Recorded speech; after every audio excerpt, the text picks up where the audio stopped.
Hello, everyone. My name is Caden Lumen, and I'm going to be doing my presentation on the federal budget deficit. So basically what we're going to take a look at here is this is going to be an overview of what the deficit is, why year over year the United States continues to be in a federal budget deficit, what are the potential problems for this, and then some potential solutions to fixing this budget problem. Okay. So what is the federal budget deficit? A federal budget deficit in the US occurs when the federal government spends more money than it makes in total revenue during a fiscal year. During fiscal year 2025 alone, the government made over $5 trillion in total revenue, but spent more than $7 trillion, resulting in a federal budget deficit of $1.8 trillion. This becomes an issue because when the US runs a deficit, it adds to the national debt that the country will eventually have to pay off. And then it becomes doubly a problem when the country has to spend interest as well in order to pay it off. And it becomes an even larger issue than just paying off the debt itself. The opposite of a deficit is called a surplus. This is when the federal government makes more than it spends. This is a very rare occasion nowadays, as you might expect. And a balanced budget is when the spending and revenue are at equal amounts. The U.S. has not run a surplus or balanced budget since 2001, and there's a few factors that play into this, and we'll talk about them a little bit later. So why does the U.S. spend so much money? The federal government's revenue largely depends on the health and stability of the nation's economy. When the economy is doing well and businesses are making a lot of money, so is the federal government, so they're paying taxes into it. On the contrary, when the economy is struggling, the government is making less money. Not so much that businesses and people are paying less taxes, but the fact that the government will have to spend more money on stimulus packages and bailing out maybe large corporations to prevent the economy from spiraling even further. And again, we'll go into specifics about that later. In recent years, even ones where the economy has been strong, government spending has still steadily outpaced its revenue. Programs like Medicare and Medicaid, Social Security, and military spending are the main contributors to high government spending. As you can see on this chart here, it's a little hard to see, but down in the red, Social Security is by far the most expensive program the U.S. pays into at $1.5 trillion. Here in the orange, it's Medicare, $1.14 trillion.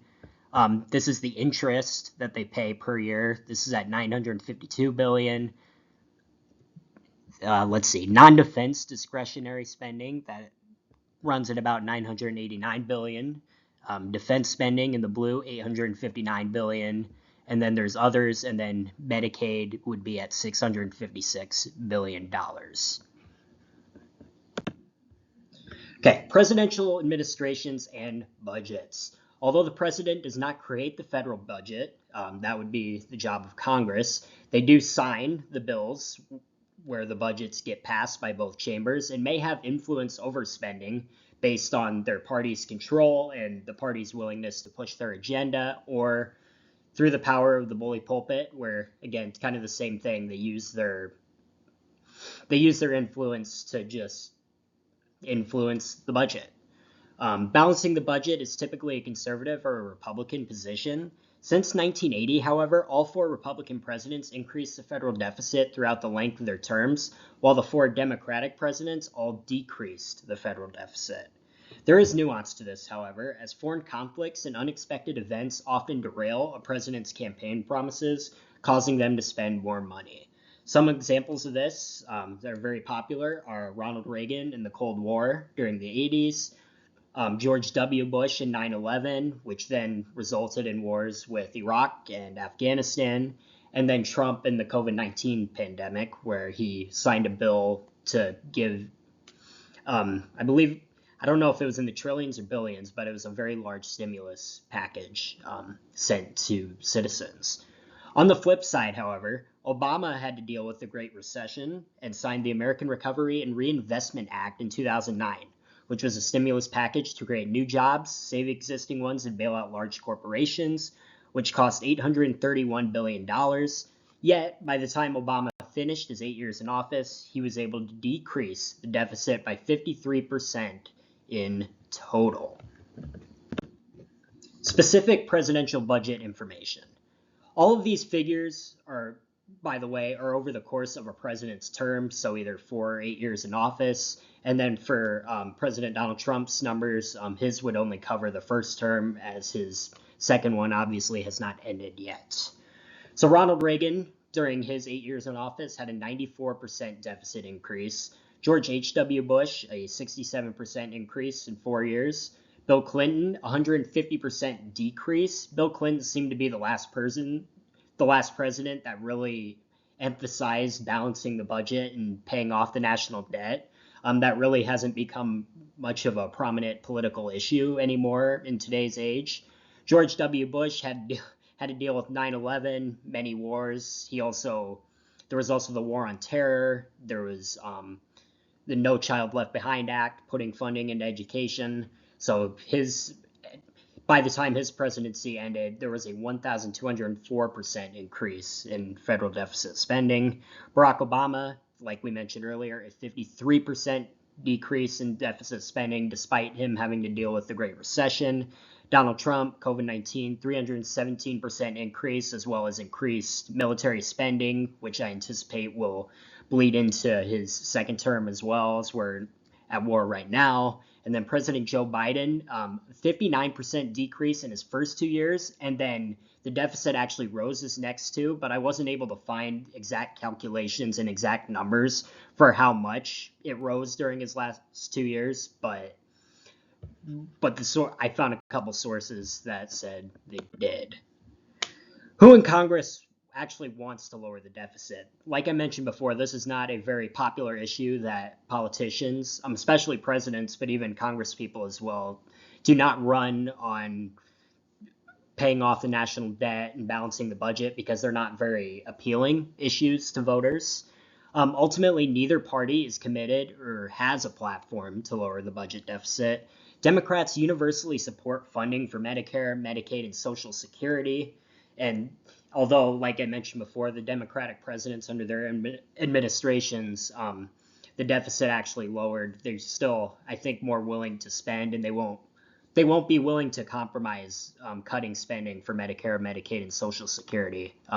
Those are pretty big issues, and those can definitely cost them voters and would have a profound impact on millions of people.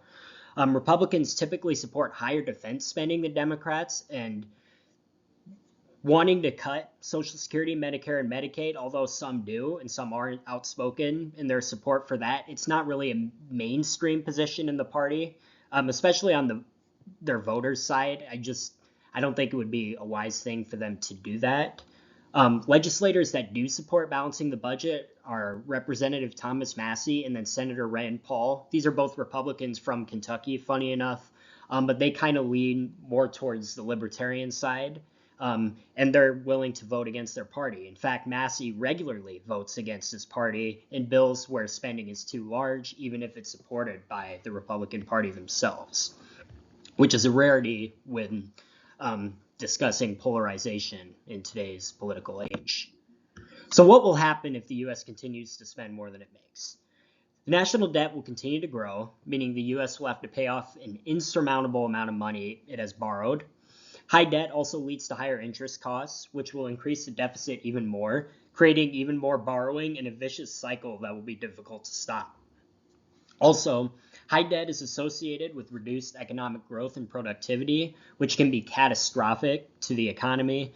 There's also a possibility that if the national debt and deficit spending becomes a big enough problem, Congress may have to make tough decisions to cut funding to Medicare, Medicaid, and Social Security. As we mentioned before, this would be catastrophic to millions of people who rely on these vital programs. So some potential solutions to lowering the national debt. A solution to the deficit problem would be to cut a substantial amount of funding to programs like Medicare and Social Security, as well as Medicaid. However, like I mentioned before, cutting these essential programs would be harmful to millions of Americans and would be unpopular in both Congress and among voters. Another solution would be to cut a substantial amount of defense spending. This would likely be polarizing and create a partisan divide. Specifically, you would be more likely to expect a Democratic president and a Democratic-controlled Congress to cut defense spending, and I think this would cause some uprise among Republicans and maybe independents, moderates as well, as maybe it'll make America look a little bit weaker on the world stage as they're not spending enough on the military. Congress could also raise taxes. Obviously, this would be extremely unpopular, but you could also limit heavy tax increases to only affect billionaires, and this issue may end up gaining more support, particularly among progressive voters who support taxing the rich and taxing the ultra wealthy. However, this could also have a negative impact on the economy, as America is a capitalist country. It's run by billionaires and large corporations. If they have to pay more for taxes, maybe some of these businesses will shut down. Maybe they won't be able to support themselves for whatever reason, for bad spending habits or just anything else like that.